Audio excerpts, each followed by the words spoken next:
Ancestralidade Parte 5, Culinária afrodiaspórica. Gastronomia é um ramo de dentro da culinária que abrange as técnicas, práticas e conhecimentos que ajudam a construir uma alimentação de qualidade.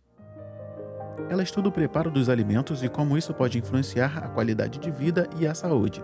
Pode também ditar tendências e gerar identificadores sociais distintos, que de certa forma podem limitar a população ao pertencimento de uma certa classe.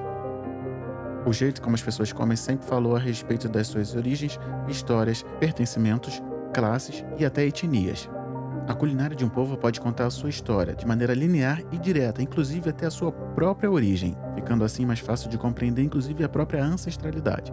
Mas para falar disso, a gente vai precisar voltar um pouco no tempo agora.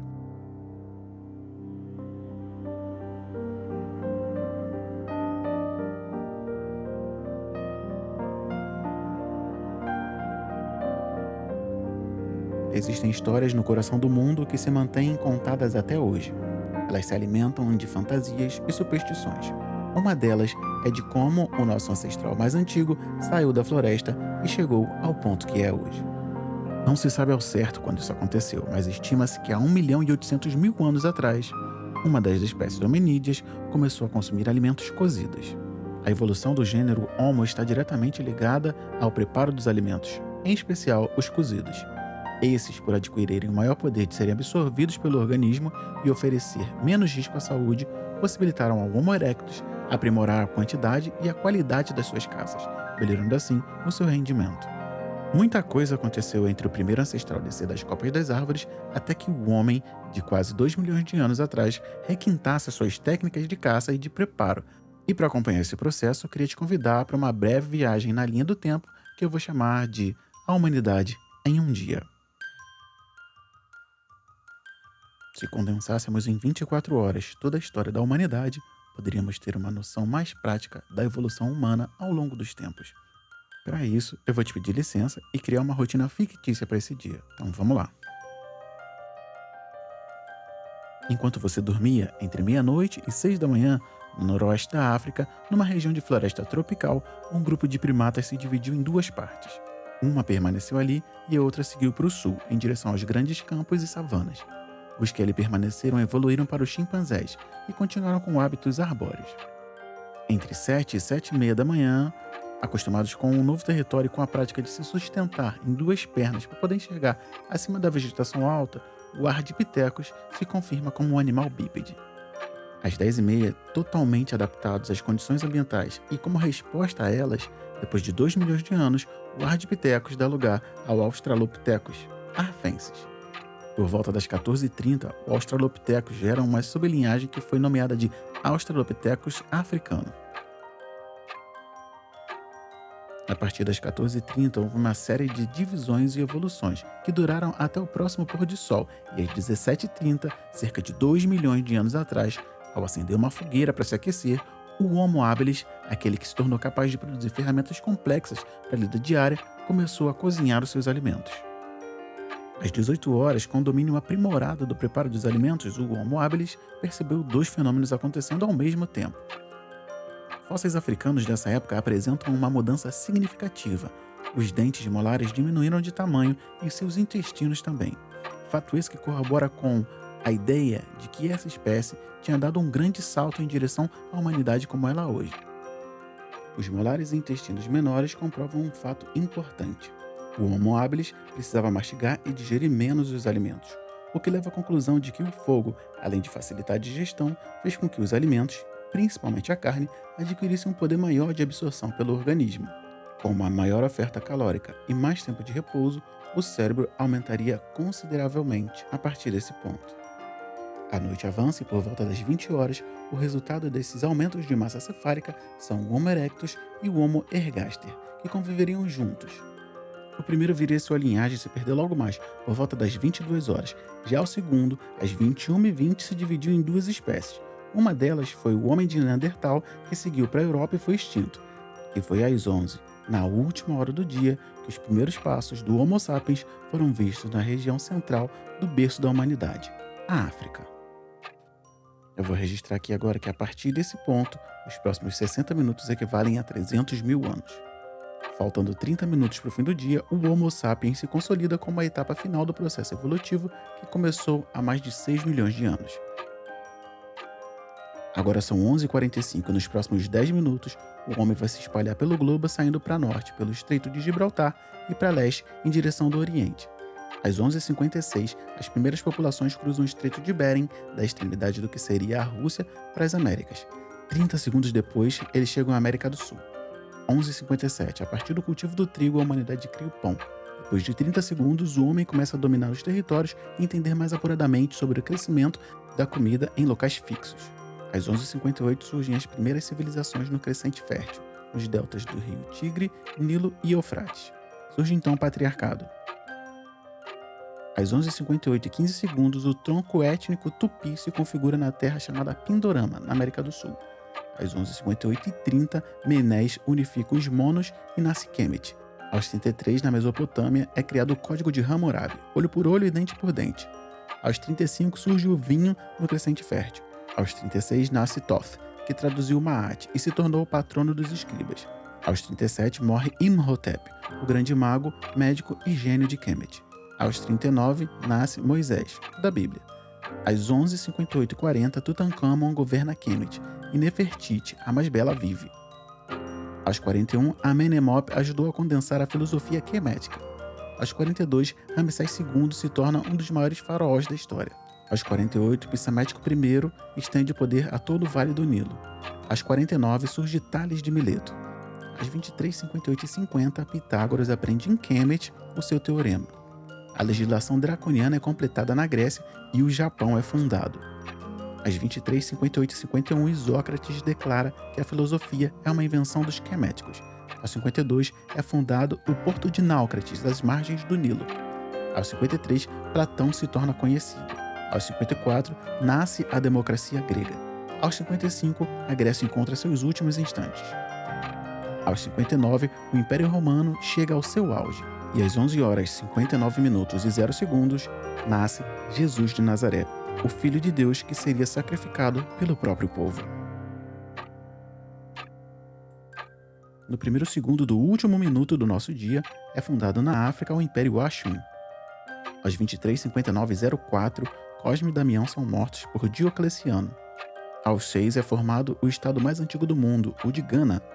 Aos 7, 300 anos após a morte de Jesus, o cristianismo se torna a religião oficial romana. Aos 8, Roma cai, iniciando-se assim a Idade Média. Aos 12, os mouros conquistam a Península Ibérica. Nesse mesmo segundo, no norte da Europa, surgem os vikings.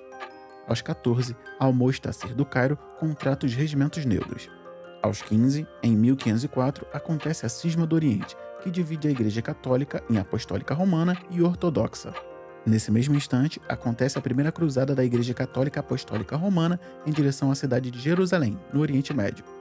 Ainda nesse segundo crucial, o Império Mali, que daqui a alguns segundos vai dar origem ao Senegal, é fundado pela união de dois paus vizinhos e torna-se a maior potência hegemônica da África Ocidental.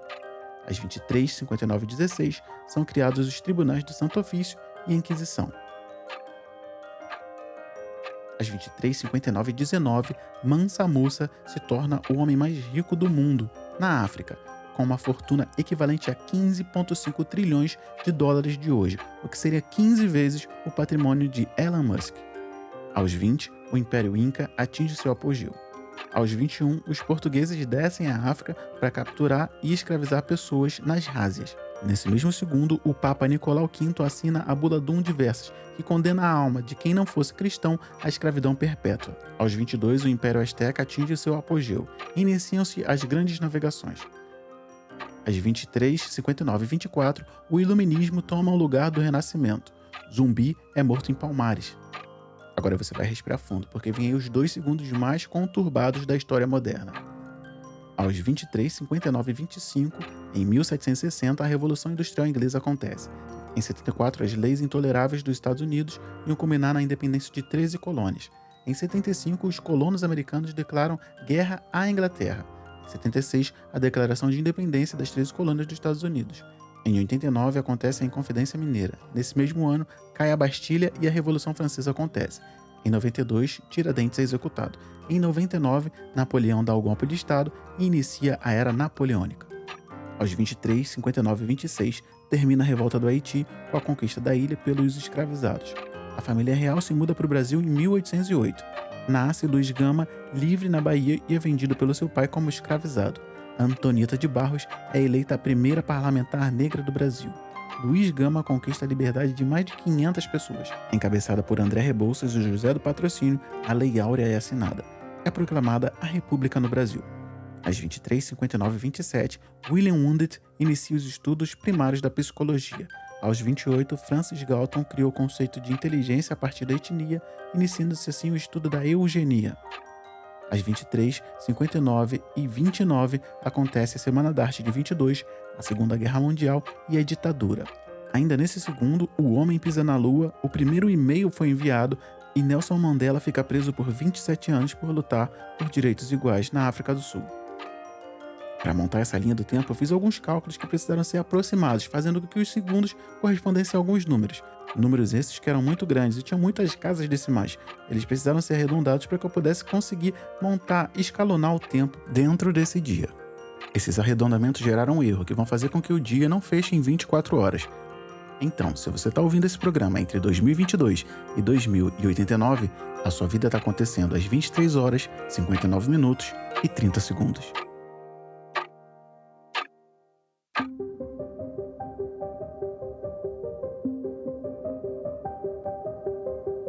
Como você pôde perceber, alguns alimentos viajaram no tempo conosco. A carne, o trigo, o pão, o vinho, o feijão, o milho e a mandioca. Há 10 mil anos, o feijão já era cultivado no que viria a ser a América, pelos povos que não se sedentarizaram e cruzaram o Estreito de Bering até apreciar esse alimento no Peru. Tempos depois, 9.500 anos, a macaxeira, a aipim ou mandioca começaria a ser consumida como comida principalmente na América do Sul.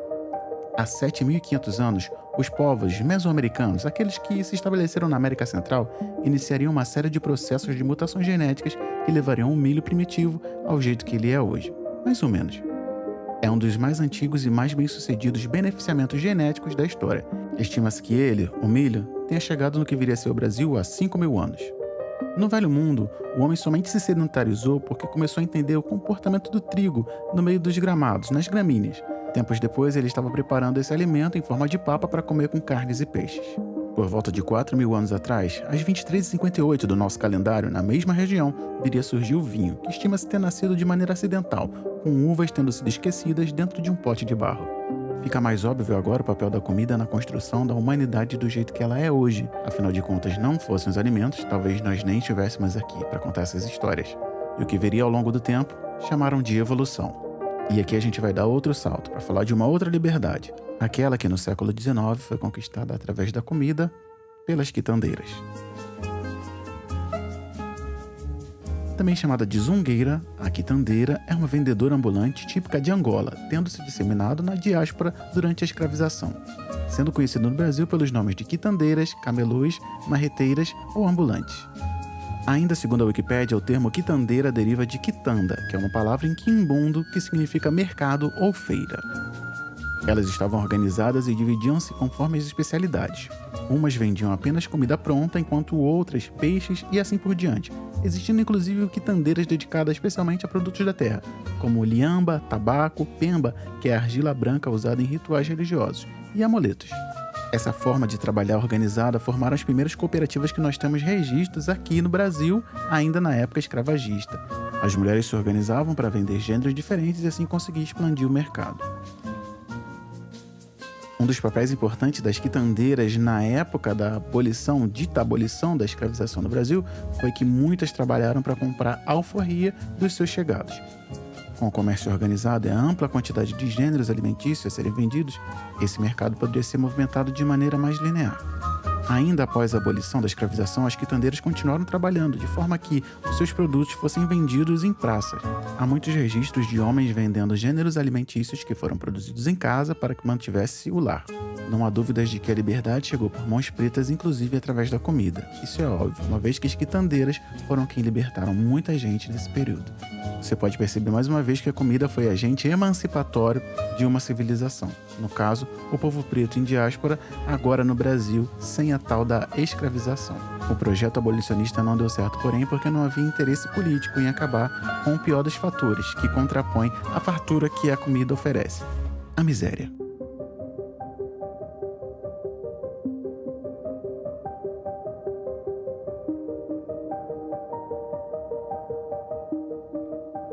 Essa é uma reportagem do Domingo Especial da Record.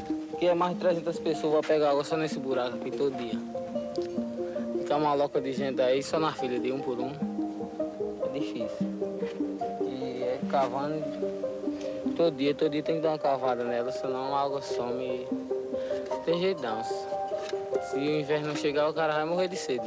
Esse é um trecho do documentário especial Vidas Secas, que passou em 96 na TV. Agora eu não tenho pra dar, né? Já chorou muito de fome. Não é dizer que é mentira, é verdade. Não chora não, Joaquim, que não faz medo não, meu filho. É atrás do afligado da caridade, pra ver.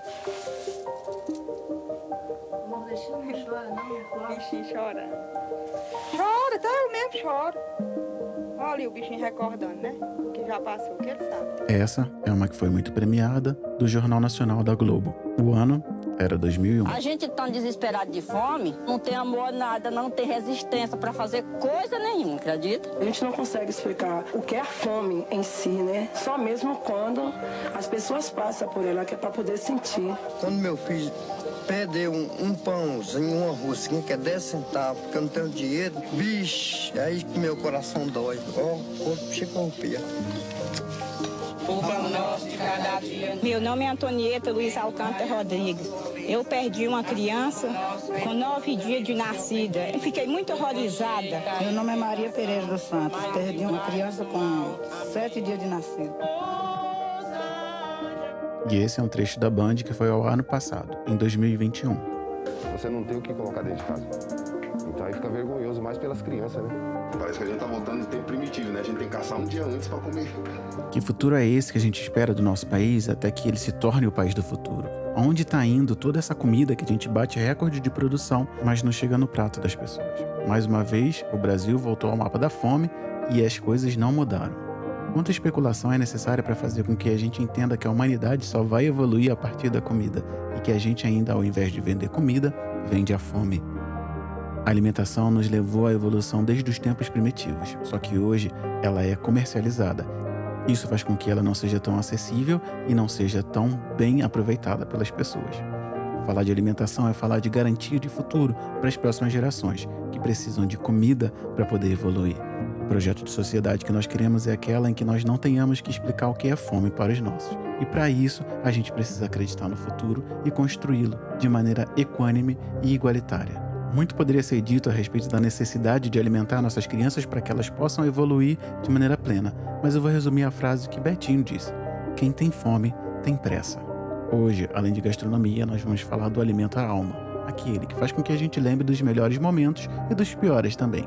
Aqueles momentos nos quais a gente se reconfortou com um bom prato de um ente querido ou uma lembrança que foi criada a partir dele mesmo.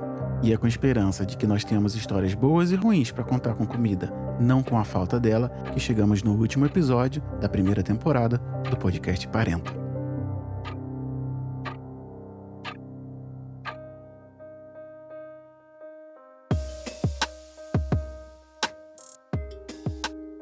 Eu sou Diego, sou pai de Benjamin e Aurora, esposa de Tatiane, que está com as crianças agora, para que eu possa produzir esse episódio, e esse é o podcast Parenta. Aqui a gente vai falar sobre ancestralidade, pretitude e parentalidades pretas. O nosso objetivo é segurar a mão de você que está ouvindo e levar em direção a uma parentalidade preta diferente, mais potente, potencializando os nossos filhos, as nossas crias, para que só assim a gente consiga mudar a história do nosso povo. Esse podcast faz parte do universo ainda maior, que se completa e se expande lá na página Parentalidade Preta no Instagram. Lá a gente continua as discussões e eu consigo trocar diretamente com você através das mensagens. Então, caso você tenha escutado alguma coisa aqui que você gostaria de levar para discussão lá, só me chamar. Estou à disposição. E o podcast Parenta de hoje é com a Tainá. Bom, eu sou Diego, sou um homem preto de pele não retinta. Não uso mais bigode, tenho pouco cabelo, tô com um fone na minha cabeça, um microfone à minha frente, uma parede branca atrás e uma camisa preta. Ao meu lado tem uma mesa com alguns objetos. E é isso. Olá, eu sou Tainá Maísa. Tô com cabelo preto, com vermelho e de lux, com búzios. Tô dentro do meu escritório, que não é mais um escritório, é um escritório que tem vários materiais de trabalho, panelas de barro, panelas, colheres de pau e vários utensílios da minha cozinha. Bom, e Tainá Maísa a gente já conheceu e eu quero saber quem é a dona da Dum AG1. Por favor, fala um pouquinho dela pra gente. A dona da Dum AG1 é uma mulher negra, ativista, em mais ou menos 8 anos, militante ativista. Eu sou uma mulher de coragem, filha de Oiá, e também filha do meu padrinho boiadeiro, que é da Jurema Sagrada.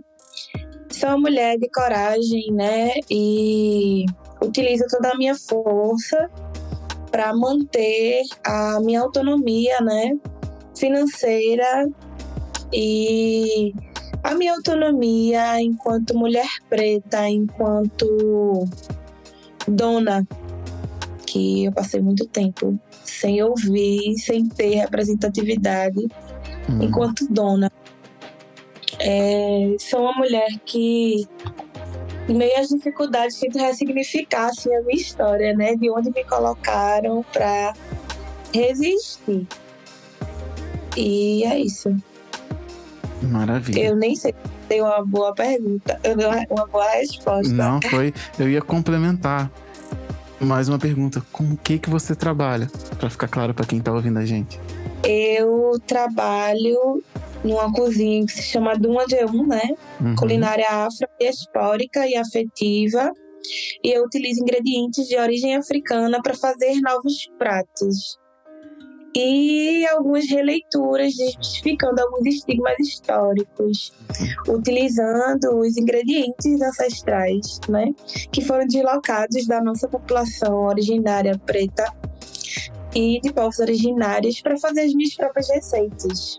Então, aqui no Recife, eu trabalho com serviço de buffet e trabalho em feiras também, né, como mercante, vendendo alguns produtos prontos, né, que são com esses ingredientes, pimenta, rapadura e vários ingredientes que estão dentro da sacralidade também, né, africana, de candomblé, e é isso.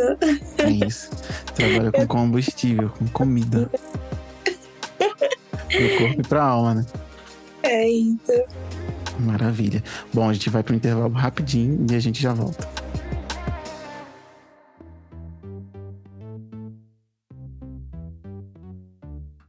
Episódio número 12 do Podcast Parenta. Chegamos ao final da temporada. 2023 está dando os últimos suspiros e a gente vai ficando por aqui. Esse é o último episódio da temporada do Podcast Parenta e do Podcast Parentalidade Preta. A gente volta em algum momento do ano que vem. Espero que você tenha gostado do que a gente desenvolveu aqui e quero te agradecer por estar comigo desde o começo e por continuar ouvindo o Podcast Parentalidade Preta. Para você que chegou com Tainá, seja muito bem-vindo. Quando você terminar de ouvir esse, fica por aí, escuta mais algum episódio aqui do Parentalidade Preta. Podcast Parenta, ou Resenha, ou até o Mergulho. Espero que você goste. Esse episódio é oferecido pelo Luiz Fernando, que passou a colaborar com a nossa campanha de financiamento coletivo a partir do último episódio. É isso aí, a trilha vai mudar e a gente vai para nossa conversa. Até mais.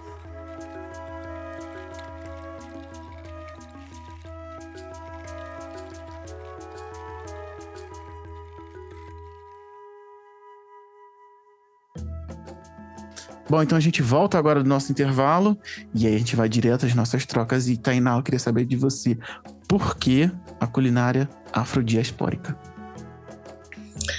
Então, eu acredito que ser uma mulher preta e compreender as nossas raízes fala muito sobre o quanto a gente foi deslocado, não só enquanto povo, mas enquanto essas raízes que são são colocadas só em um local, né? Como, por exemplo, Salvador, Bahia. Mas esses alimentos, essas raízes, esses grãos que estão diariamente dentro da nossa alimentação, que é uma alimentação majoritária básica, mas que as pessoas não compreendem, que essa culinária da diáspora e a culinária brasileira em si é uma culinária diaspórica, porque tem maior parte da nossa contribuição. Então, retomar essa originalidade de onde vem o ingrediente é também potencializar as ancestralidades que trouxeram ela até para nós, né, para a gente se alimentar, principalmente na região Nordeste, que é uma região que é tomada de ingredientes de origem africana, porque a gente tem um solo super fértil, né?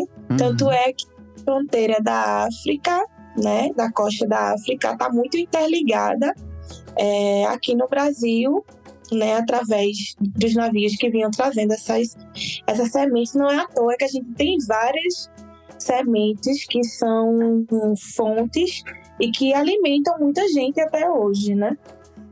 Com várias contradições. Mas é importante que a gente conte história desses alimentos que também foram deslocados.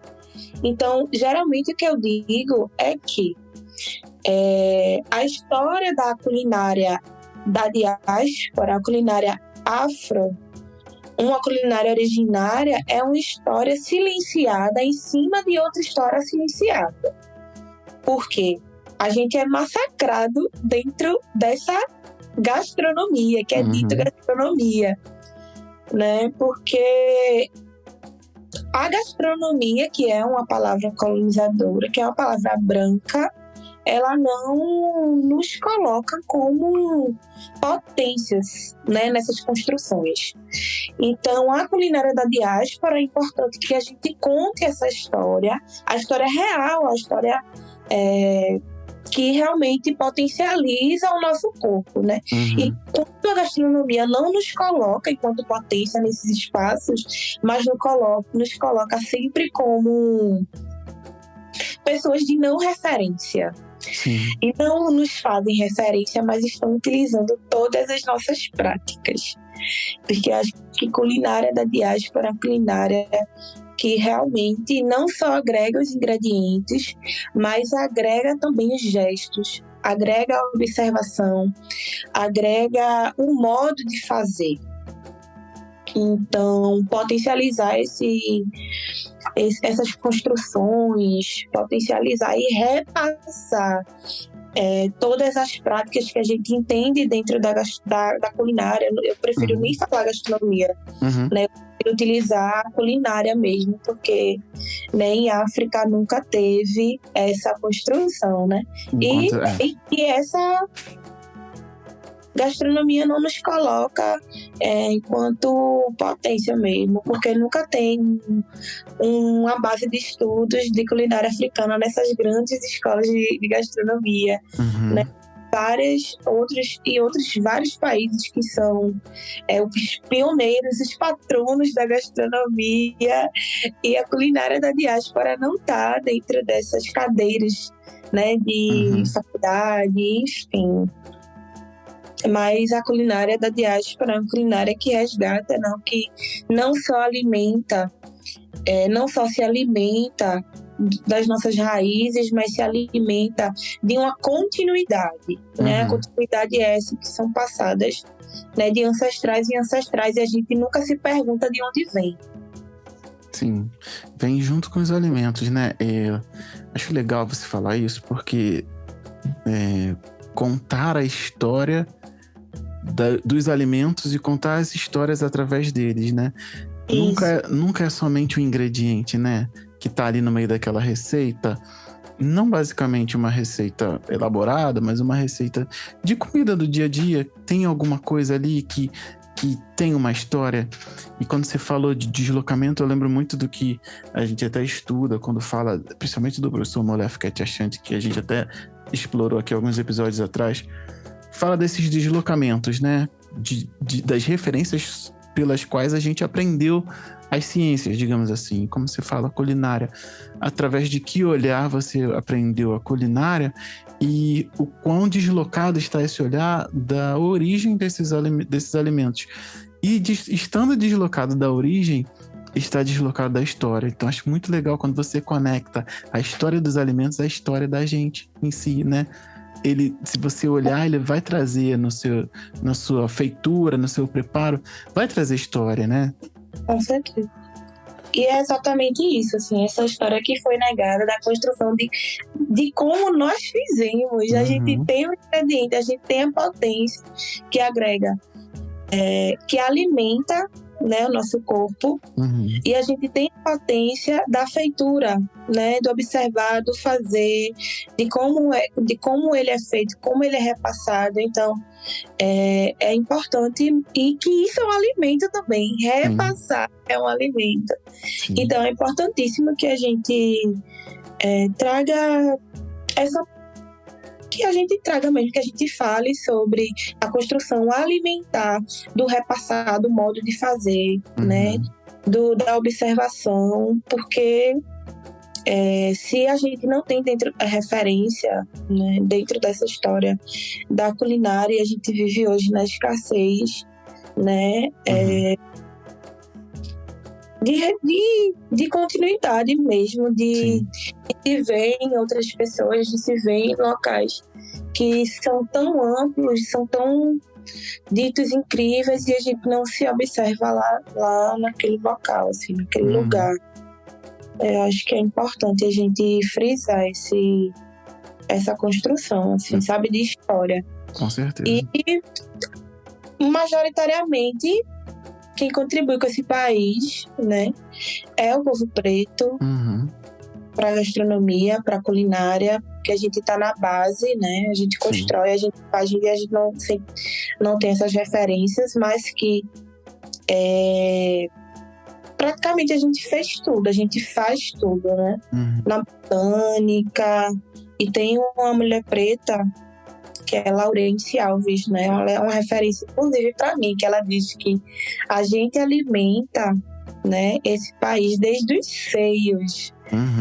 Tem as contribuições na botânica. Nos seios é porque a gente foi ama de leite. Sim. Então, é potente demais você se compreender enquanto corpo que alimenta. A gente alimenta muita gente. Sim. A gente alimenta desde o ventre, né? A gente alimenta desde os seios, desde essas contribuições que são ditas agroecológicas, mas a gente sabe que a gente já fazia isso, né? Dentro dessa soberania, uma soberania alimentar, de práticas elementares que compõem as construções, né, dentro desses campos que são ditos agroecológicos hoje, e vários outros locais assim que foram deslocando o nosso povo, mas que a gente realmente precisa repensar esse local, né? Reorganizar essas referências, né? Exato. E você falou uma coisa aqui e me ocorreu, né? Um pensamento passou aqui meio que leviano, mas acho que ele fala muito, né? Um prato, ele pode ser um livro muito bem escrito, né? Trazendo referência de muitas coisas juntas, né? A gente não pode deixar de contar essas histórias, né? Exatamente. Falando de história e falando de contar essas histórias, a gente até falou um pouco disso aqui agora, e eu queria que você reforçasse pra gente por que a gente precisa continuar falando dessa culinária. Por que ainda hoje a gente precisa falar disso? A gente necessita falar porque a gente, enquanto povo mesmo preto e periférico, essa construção da alimentação sempre foi negada pra gente, né? E aí, quando eu penso alimento, quando eu estudo alimento, ele é automaticamente ligado a tudo. Não tem como você excluir. Não tem como você excluir essa pauta, né? Essa humanidade que tiram assim da gente. E aí a gente precisa falar dela porque ela tá em todos os locais, né? Principalmente quando a gente fala que a gente tá fazendo é um ato de continuidade. E eu costumo dizer que não é de resgate, porque a gente não tem que resgatar nada.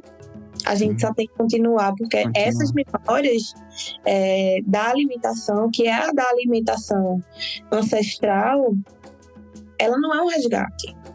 Ela é uma continuidade. Sim. E às vezes eles, a gente sabe quem é, faz com que a gente realmente não se enxergue nesse local, né? De se colocar enquanto referência, principalmente enquanto mulher preta. Sabe? Sim. E a alimentação, sobretudo, ela perpassa por esses ambientes, né? Perpassa por um ambiente que, se a gente não tiver bem alimentado, e é o que nos falta, né, diariamente, né, para metade da população brasileira. E aí a gente não tem essa contribuição de realmente dessa leitura, né, da alimentação, por que é tão importante, o porquê a gente precisa compartilhar sobre ela, principalmente quando a gente traz essa potencialidade de falar sobre esses ingredientes, né? Então, por exemplo, vistos são em épocas juninas, por exemplo, o milho. O milho, a galera fala, tipo, ai, gente, a gente vai fazer comida de São João aqui, gente. Não é comida de São João, não, gente. Como assim? Vocês estão... Tem um rolê tão grande atrás dessa comida de São João. A gente já faz isso há muitos anos. E aí, dentro dessa construção, você vai perdendo memória. Sim. Você vai perdendo a memória. E essa memória alimentícia é muito importante. Quem é que não lembra de uma boa comida, gente? Sim, do que estava fazendo, quando comeu, onde estava, com quem estava, como estava. O que aquela comida marcou a sua história? Eu estava aqui comendo uma polenta. Eu lembro que naquele podcast eu estava comendo uma polenta frita. E da onde vem essa feitura da polenta? Da onde vem? Por que a gente come tanto milho? Enfim, esses gatilhos, né, que vão despertando assim o porquê da gente se sentir ali naquele lugar. Sim, sempre uma história tentando se contar de novo ou querendo ser recontada a partir daquela lembrança, né? A gente não pode perder o local, principalmente de interlocutor dessas histórias. Quando a gente fala de um prato, imagina, né? Pensando aqui em cima até do que você falou. Se a partir de agora a gente não falasse com os nossos filhos as lembranças que nós temos daqueles pratos e de repente tentássemos resgatar a origem deles. Só de contar, pô, eu senti isso quando eu comi esse prato e eu sei que ele foi elaborado dessa forma, esses ingredientes representam isso. Ninguém tá falando aqui de fazer uma tese a respeito de um prato, mas falar, pô, então, quando eu como caruru eu me sinto assim por causa disso e eu sei que caruru é feito dessa forma, por que ele é feito assim? Já entregou essa história toda em um prato e ainda colocou um aditivo ali que é o sabor, né? A memória gustativa. E a pessoa vai levar aquilo pra frente. Querendo ou não, ela vai levar, né? É muito forte isso, né? Muito, muito forte. E aí, assim, é exatamente isso. A história do alimento marca muito a gente, principalmente quanto pessoas pobres, né? Da periferia, porque a gente, tipo, agora que eu tô entendendo o que é alimentação, gente. Sim. Assim, o que é alimentação. Não só comer, né? Não só comer. Mas eu passei muito tempo só comendo. E a gente só comendo um tipo de coisa, assim. Eu comia mortadela, minha mãe dividia mortadela, sabe? E a gente se envenenava de mortadela, passou a vida toda inteira. Às vezes só tinha 2 folhinhas daquela de mortadela. Sim. E manhã tinha que dividir, às vezes ela ficava sem comer. E era cuscuz com mortadela, ou farinha.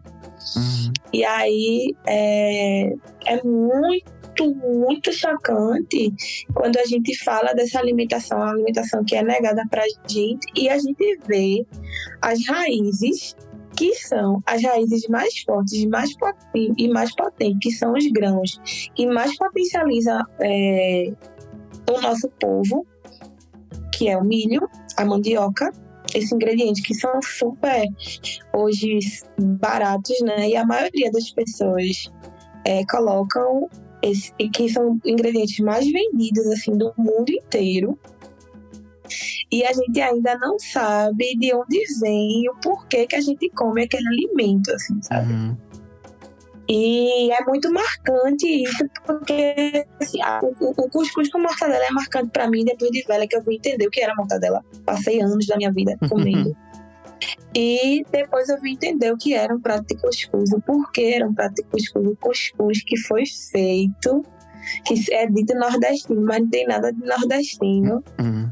O cuscuz é preto, o cuscuz é africano, né? E ele foi sofrendo várias adaptações e ele está no nosso presente, no nosso dia a dia. Então, por isso que a gente tem que falar, e esse direito de falar sobre alimentação, sobre comida, é importante para que a gente saiba qual o lugar na sociedade que a gente está também, né? Sim. Caramba, você falou uma coisa muito importante agora nessa conversa. É para que a gente saiba que lugar na sociedade a gente está, e olhando para os acessos que nos são dados a partir da alimentação, né? E questionar isso. Calma aí, por que eu só consigo acessar esse tipo de comida? Por que eu consigo chegar a isso aqui? Como você bem falou ali, a diferença entre se alimentar e comer, a gente sabe que tem um projeto, e aí já leva para o campo político, né? No político do existir. Pô, por que eu só consigo comer esse tipo de comida? Por que eu não tenho acesso a outras? Exatamente. Acaba sendo uma grande interlocutora. Eu acabo tendo uma dificuldade grande em fazer com que manhã coma esse tipo de comida, assim, que nunca foi oferecido pra gente. Uhum. Sim. E chega a ser emocionante, né? E doloroso ao mesmo tempo, sim, porque realmente, quando a gente pensa na nossa alimentação, a gente pensa na nossa vida estrutural, né, desde sempre, e não tem como não juntar uma coisa com a outra. Uhum. Precisa unir, sabe? Isso. E tem coisas que realmente foram fazendo com que a gente perdesse o sentido, assim, do que é se alimentar, né? Eu lembro que quando eu era mais nova, eu tinha vários pés de carambola, tinha de coentro, tinha raiz coentro, tinha alface, tudo na frente de casa. E hoje em dia a gente não consegue mais isso. Né? Porque, por conta das estruturas mesmo, né? Sementes que não são, né, saudáveis e tal. Mas aí a gente observa muito, né? O quanto as pessoas nos colocam enquanto povo forte do Nordeste, que come muito cuscuz. Mas por que a gente come muito cuscuz? Né? Porque só nos deram um cuscuz, né? Porque a gente só tinha acesso a cuscuz, a gente só tinha acesso a feijão com farinha. Sim. Né? O pacote de cuscuz nunca foi, quer dizer, agora tá difícil a gente falar isso, mas nunca foi mais que R$1 em muitos dos lugares. Então, o pacote de cuscuz para alimentar todo mundo durante 2-3 dias. Com certeza. Não é forte por opção, né? Né? Café. Enfim. Eu acho que tem muito pra gente falar e a gente com certeza vai explorar muito a respeito dessa qualidade de alimentação versus comer em uma próxima oportunidade. E eu vou pra próxima pergunta agora, que é a seguinte: na sua opinião, o que o povo brasileiro não pode deixar que seja perdido na história da comida em si? Toda a história, a gente não pode deixar perder, minha gente. Cara, eu vou te interromper, eu odeio fazer isso. Vou te interromper e vou dizer assim, pra tentar puxar um raciocínio. Onde o que você come te coloca, né? E isso a gente tava falando agora. Você tem acesso a essas coisas por quê? Você só tem acesso a isso? Ou então por que você tem acesso a tantas coisas? Isso é a comida, a história da comida. Então você falou aí do cuscuz. A gente come muito cuscuz. Porque que movimentos são esses que fazem que você só tenha acesso ao cuscuz? E questione-se, né? Acho que é muito, muito a partir desse ponto que eu penso. Não sei se eu tô viajando. A falta de recurso, né? Nos coloca a se acostumar com o próprio alimento, que mesmo que seja um alimento de resistência, por exemplo, a mandioca, a farinha, o café, ele nos conecta para potencializar, né, o nosso corpo para nos tornar mais resistentes e que nos dão só condições físicas para trabalho, porque é isso que a gente nos colocaram a entender. Exatamente. Que a gente só tem que comer para ter condições de trabalhar. Para ter condições de trabalhar, porque cuscuz é forte. E você não se acostumar a comer outras comidas, não só ancestrais, mas com outro olhar, com outro sabor, com diferentes formas de fazer. Porque também a condição de se alimentar é mínima por conta do tempo de trabalho que a gente tem. E aí você troca tipo, uma refeição que você queria experimentar, queria comer, e você não é acostumada, né? E você vai ter que trocar por um prato de cuscuz, porque ele vai lhe alimentar, ele é barato. Sim. Ele vai lhe alimentar. E você não vai precisar fazer outra refeição. Assim, sabe? Essa é a condição que colocaram as pessoas do Nordeste, assim, como um local que tinha mais pessoas pretas, né? Para trabalho. E café e cuscuz. Esses grãos mais energéticos e mais baratos foram condicionados pra gente, e muita gente romantiza a história do cuscuz, romantiza a história desses grãos que alimentam, né, a nosso corpo, mas não nos alimenta enquanto pessoas humanas mesmo, sabe? Sim. Tô entendendo exatamente o que você tá falando. Sabe? E eu não sei se tô explicando bem, mas não entende como a gente, como humano, a gente não, é como sub, a gente vive como sub o tempo todo, a gente não poder ter acesso mesmo a esse tipo de, outros tipos de alimentação. Sim. E várias outras coisas, não só cuscuz, mas tem várias outras coisas que fazem parte, né, da nossa alimentação diária, que alimenta muito nosso corpo, mas só se alimenta daquilo. Sim. Então, quando você parte a comer outra coisa, eu sinto muita falta disso. Assim. Quando eu parto para experimentar outra coisa, o vinho, para mim é um preto e pobre, não tomar vinho não, mulher. Só tomar... É uma subversão. É vinho carreteiro, aquele vinho que não é nem vinho, é só água com álcool. Suco de uva com álcool e, tipo... compreender que vinho a gente pode tomar porque é um produto que é ancestral também, que é médico, né? E que tipo, só quem tem acesso são os brancos, né? Só quem pode ser sommelier, só quem pode tomar bons vinhos são pessoas brancas, e a gente não tem acesso esse tipo de prática, assim, sabe? Sim.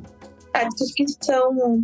que as pessoas veem como coisas simples, mas quem é da área da alimentação sabe que não é só isso, sabe? Sabe que é a prática do sabor. E quando você vai experimentar, eu não gosto disso. Claro que tu vai gostar. Tu passou a vida inteira comendo cuscuz com galinha, cuscuz com mortadela, cuscuz com ovo. Sim. Que convenceram, inclusive, algumas coisas, né? Dessa pessoa que passou a vida inteira comendo cuscuz com algum outro complemento para ter mais energia para trabalhar. Te convenceram que isso era o que você deveria comer, porque só tem isso para você. Acesso a essas outras delícias, a esses outros paladares não são autorizados para você enquanto força motriz de trabalho, porque eu preciso que você se mantenha trabalhando, comendo isso aqui. E você não vai acessar, porque eu preciso manter uma diferença também. Meu paladar ele vai ser rebuscado para qualquer ação que você tenha. Por que eu tô falando isso de verdade, Tainá? Porque assim, é muito... A gente tem que tomar um pouco de cuidado, não não pra gente ficar alerta aqui, mas pra gente entender como é fácil alguém pensar, e se a gente até voltar a outras gerações, eu prefiro comer cuscuz. Mas em que local te colocaram pra você preferir comer cuscuz? O que está sendo te negado, e aí o que foi negado aos nossos avós ali, vou colocar avós, mães, enfim, de ter acesso a essas outras experimentações de sabores, e o quanto não é colocado pra gente, enquanto povo, que não é pra gente, sabe? Eu passo muito por isso, assim, me questiono muito. Pra que eu vou num restaurante? Pra experimentar tal coisa? Não vou sair do que eu gosto. Mas a quem interessa que eu continue não indo nesses locais, ou melhor, a quem interessa que eu continue não acessando essas outras coisas que vão me fazer me fortalecer enquanto indivíduo e me empoderar enquanto pessoa preta, acessando isso. Então, vou no restaurante chique, não é por ir no restaurante chique, é entender que essa percepção de comida, para além da alimentação básica, da subsistência, é algo que vai me gerar prazer. E enquanto eu me entendendo enquanto indivíduo que sente prazer, eu passo a questionar, calma aí. Por que eu só como cuscuz se isso aqui é tão bom? Por que eu não me permito acessar isso? A quem interessa que eu não acesse? Acho que é muito importante, eu vou concluir aqui, eu sei que você vai falar uma coisa aí, mas acho que é importante a gente deixar posto aqui. Interessa muita gente que a gente estranhe querer acessar outros lugares, para que esses locais se mantenham imaculados para eles, que a gente não acesse. Não querem que a gente esteja falando de vinho, por exemplo. A gente sabe que a atual conjuntura não nos permite, talvez, acessar. E eles também fazem um grande esforço para se manter inacessíveis enquanto é isso. E se ferram, porque quando a gente vai numa praia em Boa Viagem, a gente come ostra ali até não aguentar mais. Mas eles ainda se mantêm ali. Mas, assim, é um plano muito bem feito, né? Para entender que o normal pra gente é comer um cuscuz. O normal pra gente é se contentar com isso aqui, enquanto eles degustam, eles apreciam, sabe? Eles não comem, eles apreciam. Então é política também, né? Nisso tudo, além de história. E degustam do nosso trabalho, né? Porque quem faz é a gente. Sim. Sempre fez foi a gente. Sim. Sempre coloco nesse lugar subir, como se realmente a gente não fosse capaz, nem eles não fosse capaz de estar à frente. São esses grandes chefes de cozinha que a gente tem hoje, que vai numa marisqueira, que vai comprar um marisco. Faz uma releitura.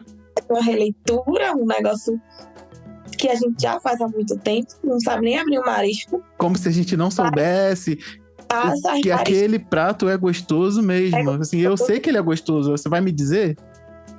Exatamente. E vão em lugares, em locais subs, realmente. Esses lugares que colocam as marisqueiras, os pescadores, compram um valor super baixo e servem nesses restaurantes super chiques. E você tá, quando você sai do seu mundinho, do mundinho que lhe colocaram, e você vai para o mundo deles, eles acham que você não tem paladar suficiente para usufruir, entender as notas. Daquela experiência, né? Aquela grande experiência que é comer uma ostra num prato, sabe? A gente já faz isso, a gente há muito tempo. Mas realmente quando nos colocam nesse local de ser só a pessoa que precisa se alimentar para fazer, e tiram toda essa humanidade da gente experimentar várias outras coisas que inclusive são nossas, que são práticas nossas, porque se você for observar, muitos chefes de cozinhas hoje fazem essas releituras, esses pratos, mas por trás tem mão de mulher preta. Muito. Tem mão de mulher preta, porque eu sempre vou trazer as mulheres negras, porque a maioria de nós fomos colocadas nesse lugar de ser cozinheiras, né? De ser empregadas. Nunca foi um local de chefe. Nunca foi. E a gente tem até Bené Ricardo, que ela foi uma chefe de cozinha importantíssima, e ela só conseguiu ganhar visibilidade depois que ela produziu um prato maravilhoso dela para uns brancos portugueses, holandeses, e conseguiu ser a primeira chefe de cozinha dentro de uma cozinha que só tinha homem branco. Conseguiu se destacar porque ela estava cozinhando, ela continuou cozinhando pra gente branca. Sim. E aí ela conseguiu ser destaque e ainda assim é desconhecida dentro da culinária, dentro da gastronomia da culinária. Ela é desconhecida. Se você perguntar ao Cleiton, você não sabe quem foi a pessoa chefe de cozinha. E ainda assim não estava falando sobre a nossa culinária, porque foi tirada do Brasil para trabalhar para gente branca fora do país, né? E aí, quando volta, tenta fazer leituras e ainda continua morando da casa, né? Desses patrões brancos. Enfim, a gente é colocada nesse sublugar, que é dito sublugar, mas em África a gente nunca foi assim. É desumano. Até nessa posição de serventia mesmo, sabe? Que nos colocam, porque quando a gente for culinária da diáspora também, a gente não precisa estar servindo outras pessoas, sabe? A gente nunca falou sobre isso, né? Principalmente enquanto mulheres, né? Tá servindo pessoas. É uma construção totalmente branca e colonizadora que nos coloca enquanto a história, né? Do nosso povo, quando a gente é migrado, né? Retirado, né? Sequestrado. A casa, até chegar em outros países. Não existe, né? É complicado demais. Verdade, de fato. E a gente já entra num local que a gente queria entrar já desde o começo. A gente já pincelou sobre isso, né? Que é esse momento, o segundo momento depois desse sequestro, que é quando eu venho falar com você a respeito das quitandeiras. E eu queria que você falasse um pouco da importância das quitandeiras nessa construção de identidade culinária, diaspórica, identitária. Importantíssimas e que precisam ser honradas para o resto da vida. Porque as quitandeiras, as quituteiras, as mercantes ex-escravizadas utilizavam, né, os nossos ancestrais tabuleiros para comprar alforrias. Né? Elas já tinham suas alforrias. Então, elas trabalhavam muito, né? E eram as pioneiras a movimentar a economia aqui no Brasil. Porque foi assim que ela conseguiu libertar outros irmãos, né?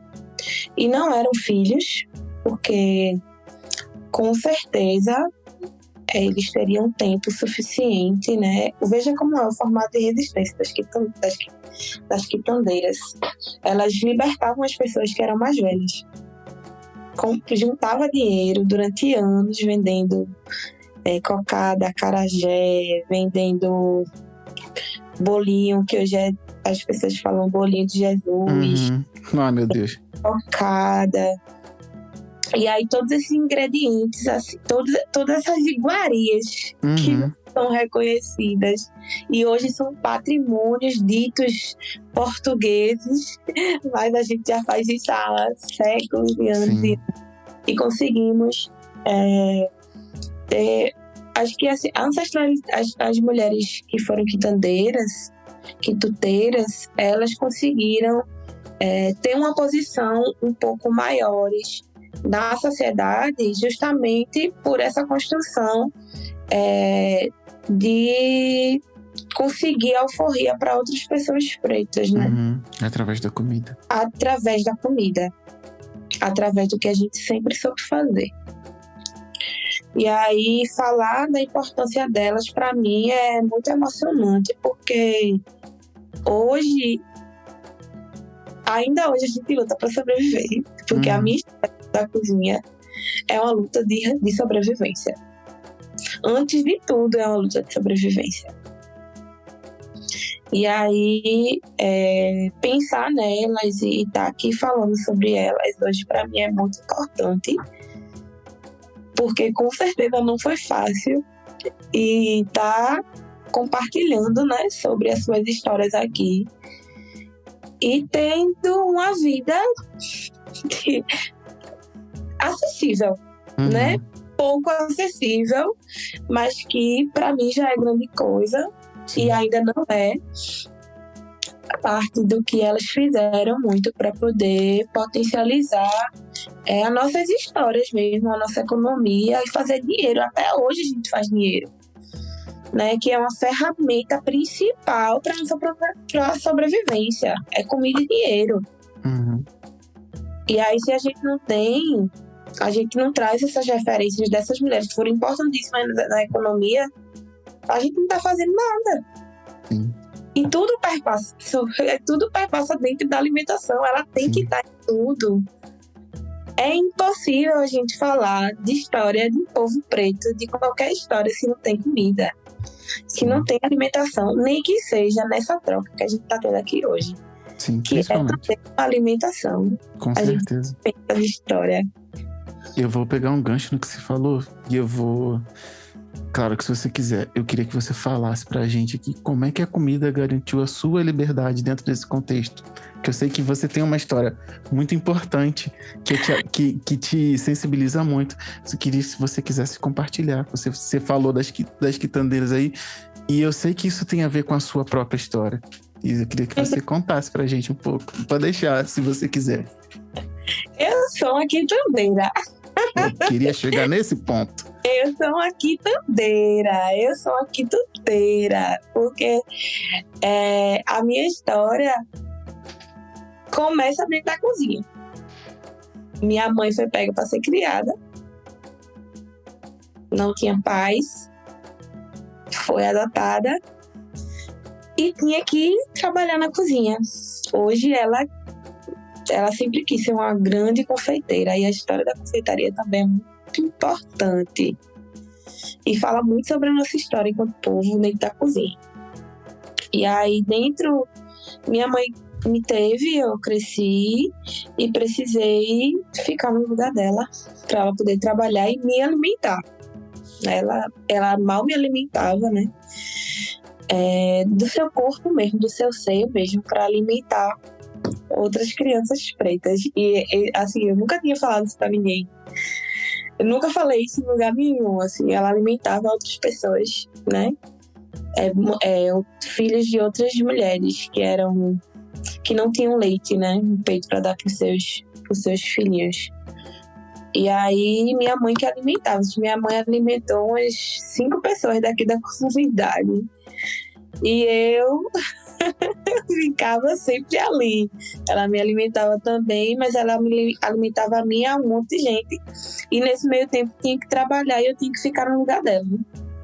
Fiquei no lugar dela e comecei a vender, a me incomodar, vendendo milho. Eu vendia milho, né, com essa minha tia Gel, que foi a pessoa que cuidou de mim, cuidou de manhã. E foi a pessoa que me ensinou muito dentro da cozinha, né? Aprendi a comida de milho. Começo por aí, né? Com a comida de milho, vendendo de porta em porta. Sendo a quitutadeira também. E aí, muitas vezes, a gente colocava a nossa para se alimentar, né? E manhã também, a gente colocava uma barraquinha com milho, uma panela de milho, um caldeirão de milho, na frente de casa e o povo vinha comprar. Na época era 50 centavos, R$1. E aí a minha história dentro da cozinha começa aí, né? Quando eu já tô dentro dela, já me colocaram lá naquele local. Eu já fui consequentemente forçada a estar lá para poder ter um mínimo de sobrevivência e poder fazer uma troca, né? Uma troca de casa, uma troca de trabalho. Mas aí a gente cresce, vai mudando o pensamento, mas sempre tem aquele incômodo, né? E aí, a partir disso, eu fui entendendo que mesmo eu estando nesse local que me foi colocado, eu queria me sentir enquanto referência. E comecei a procurar entender o porquê a gente só se alimentava daquilo. De milho e de cuscuz e desses grãos que são mais acessíveis, né? E o porquê eles estão sempre agregados. Então comecei a ter esse incômodo também de não ter uma referência dentro da cozinha, e eu fui tendo essa inquietação, fui entrando dentro da militância, fui entendendo o meu corpo enquanto um corpo político, e aí a me tornar um corpo que é uma continuação, sabe? Uma continuidade de enquanto povo, enquanto referência, e comecei a compreender o porquê a gente se colocava nos colocavam nesse lugar. E aí, quando eu comecei a pesquisar, eu fui pesquisar sobre as construções e essas inquietações enquanto pessoas cozinheiras, enquanto o porquê que a gente comia só aquilo, o porquê disso. Eu comecei a pesquisar e tinha muita inquietação através do bolo dito Negra Maluca. E aí eu fiquei super inquieta com esse termo e comecei a tentar ressignificar assim, algumas receitas, o porquê que a gente chama e o porquê não sou louca. E comecei a me incomodar e decidi ressignificar a história desse bolo, o nome desse bolo, essa conotação, né? E decidi começar a partilhar mesmo assim o meu incômodo dentro da cozinha, porque a gente não tinha referência, porque a referência que a gente tinha era exatamente a referência racista. Sim. Então aí eu passei a me incomodar, inclusive tem vários outros doces e receitas, né? Se você tem um estudo que eu tenho que tem um monte de nomes, né, conotações racistas que são dados em várias receitas da confeitaria. Tem um nossa, é bizarro. Tem um brigadeiro que acho que uma das primeiras histórias do brigadeiro não é um brigadeiro preto, é um brigadeiro branco, e ele era coberto com um granulado preto que se chamava, né? Negrinho de alma branca.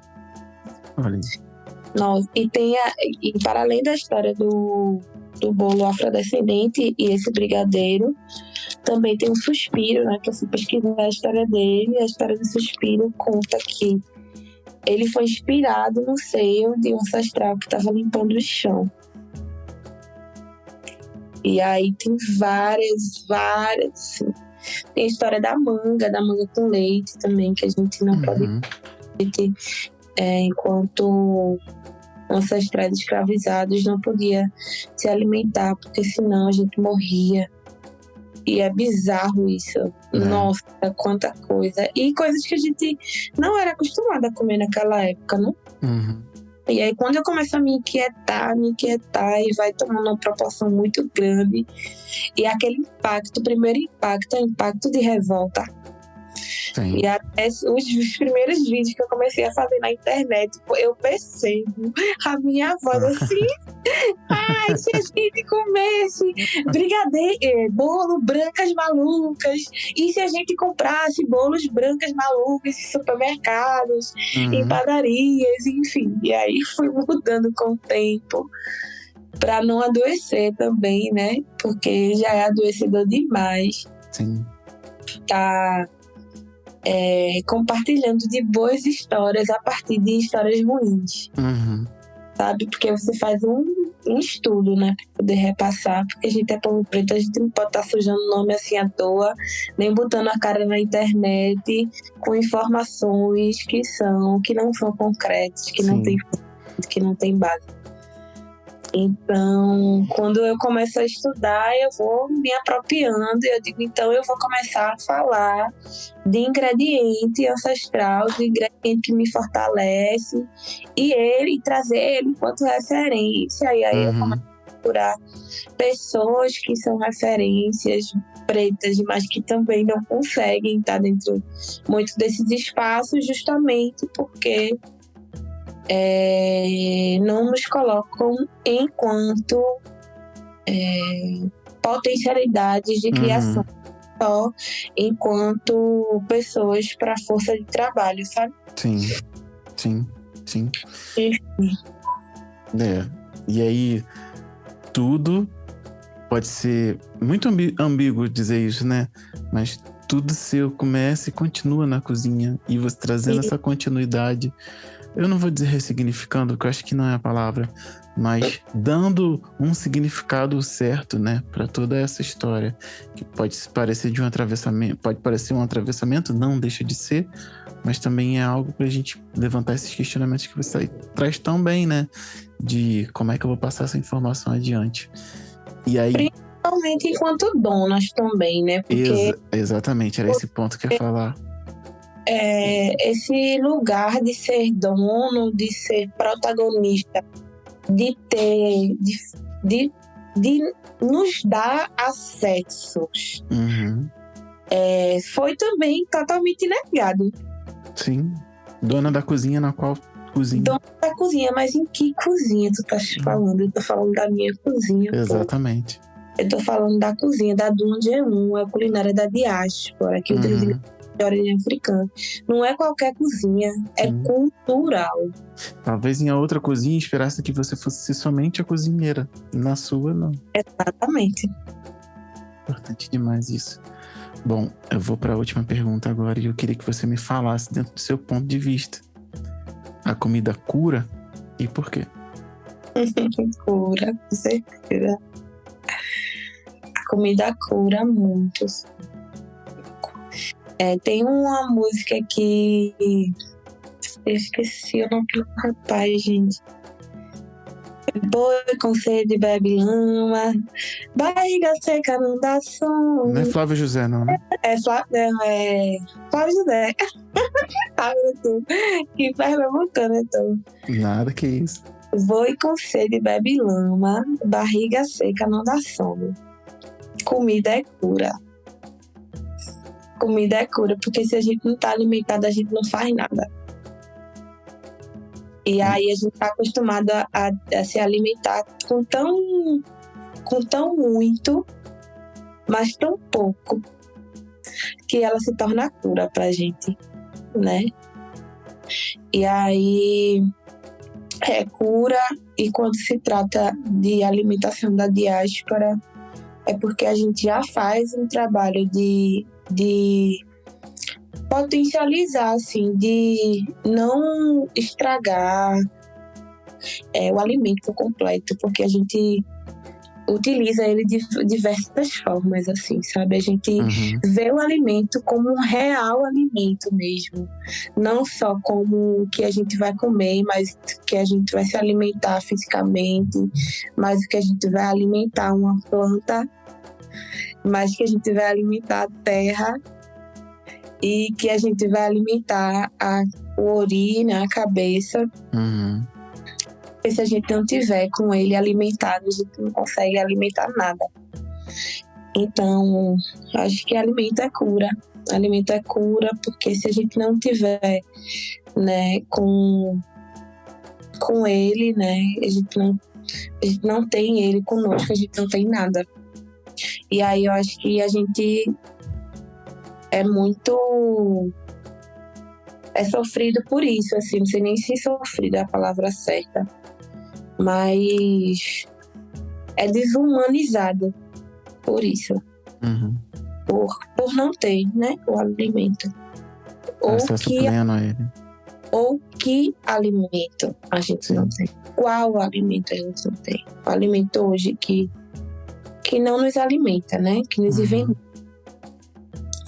E que de uma forma ou de outra acaba nos matando de alguma forma, assim, sabe? Mas qual é o alimento que cura? E aí quando a gente volta ao passado, né, nessa movimentação mesmo de Sankofa, claro, é óbvio que eu teria que citar o alimento da cura, é aquele alimento de voinha. Sim.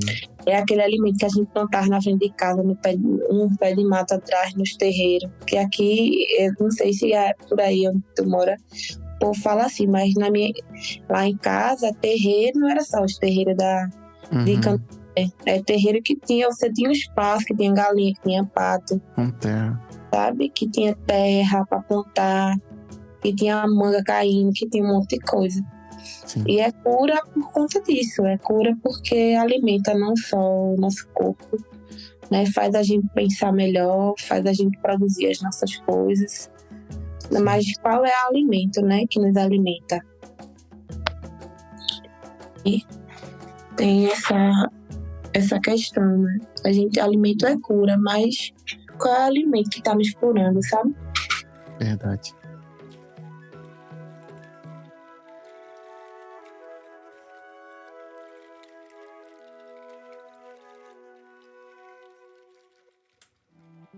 Espero que você tenha gostado desse episódio. Ele não acabou, temos o finalzinho lá. Só passando aqui para lembrar que a nossa campanha de financiamento coletivo fica no ar até a volta. Na verdade, ela não vai sair do ar nunca. E ela tá lá no apoia.se/Parenta. Eu cadastrei essa campanha lá porque eu queria muito pagar um site que disponibiliza algumas faixas que vão dar mais profundidade e mais emoção às aberturas das próximas temporadas. Eu não consegui pagar essa temporada, mas eu queria muito a sua ajuda pra gente conseguir fazer isso na próxima e transformar ainda mais as aberturas do podcast Parenta. Bom, é isso, vamos voltar lá pro episódio. Espero que você goste desse finalzinho. Muito obrigado e a gente fala daqui a pouquinho.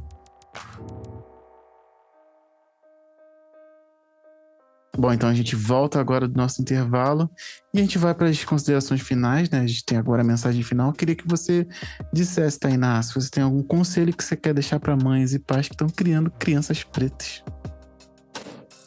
Continue potencializando as nossas crianças com as nossas histórias, com histórias reais.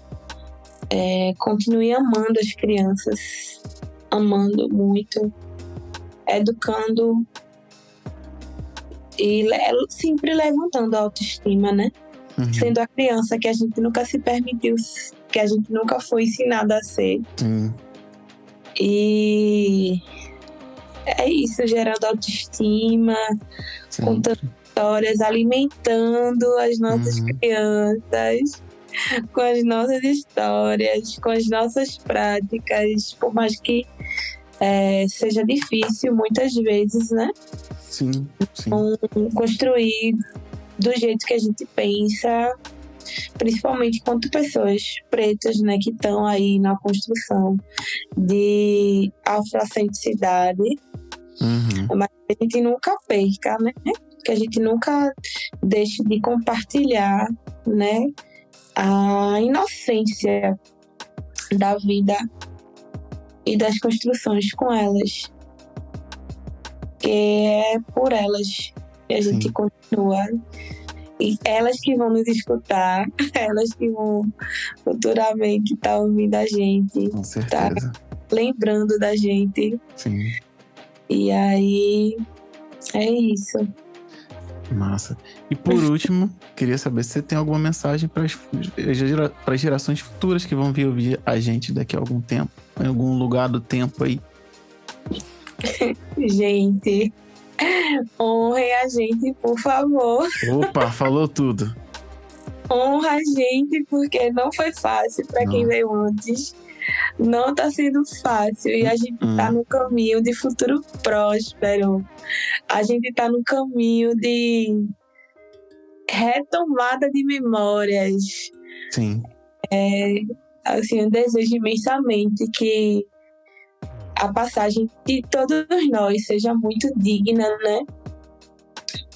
Mesmo com as dificuldades das estruturas que nos colocam, nos encurralam para os piores lugares, mas que a gente, compartilhando das nossas sabedorias, voltando sempre para trás, apanhando e ressignificando e construindo, nunca sozinhos, a gente consegue muita coisa.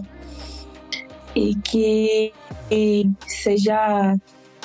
gente seja ponte, né, para outros e outros que nos veem realmente enquanto potência, né? Enquanto que a gente sempre foi de potência. Sim. A gente sempre foi da riqueza. Então, mas a riqueza não é a riqueza que é só a ferramenta dinheiro. Sim. É a riqueza do legado que a gente constrói aqui. e que a gente continua e que nos vê e que a sociedade nos veja enquanto potências, não como resistência. Isso aí a gente já sabe fazer há muito. Exatamente. Mas enquanto potência. E esperança. Se você voltou do futuro até aqui, 2022, obrigado. Thank you. Tainá, muito obrigado. A gente vai encerrando por aqui. Bom, então é isso. Chegamos ao final de uma temporada. Eu queria muito agradecer você que esteve comigo aqui até o final. E eu queria fazer um agradecimento especial a algumas pessoas cuja lista eu vou falar agora. A minha esposa Tatiane, que possibilitou que esse projeto acontecesse, me prestando o apoio que eu pedi na hora que eu precisei. A Luiz Fernando e a Denusa, que cederam as trilhas para as nossas entrevistas lá da Castel, que é o projeto musical deles. Ao Robson Barbosa, Nayara Sacramento, Cleia Gomes, Gabriela da Silva, Marina França, Luiz Fernando e Priscila Bartar, que fizeram esse podcast se tornar independente, não gerando custos para o orçamento aqui de casa. E a você, que sempre me empresta o teu tempo e teus ouvidos, as coisas mais preciosas que você poderia deixar para esse humilde podcast. Se você acredita que o podcast Parentalidade Preta merece chegar mais longe e conhece alguém que trabalha nesses meios de divulgação da internet e queira fazer essa ponte, pode me chamar lá no Instagram, por favor. Vou ficar muito feliz de trocar essa ideia. Estou falando de prospecção. A gente volta em algum momento de 2023. Se você ainda não ouviu alguma coisa daqui, aproveita, escuta o que tem na grade e com certeza, se você me chamar lá no Instagram, @Parentalidade Preta, eu te respondo assim que eu puder. Muito obrigado por ter estado comigo no segundo semestre de 2022 e a gente se vê com certeza ano que vem. Bora para mais uma?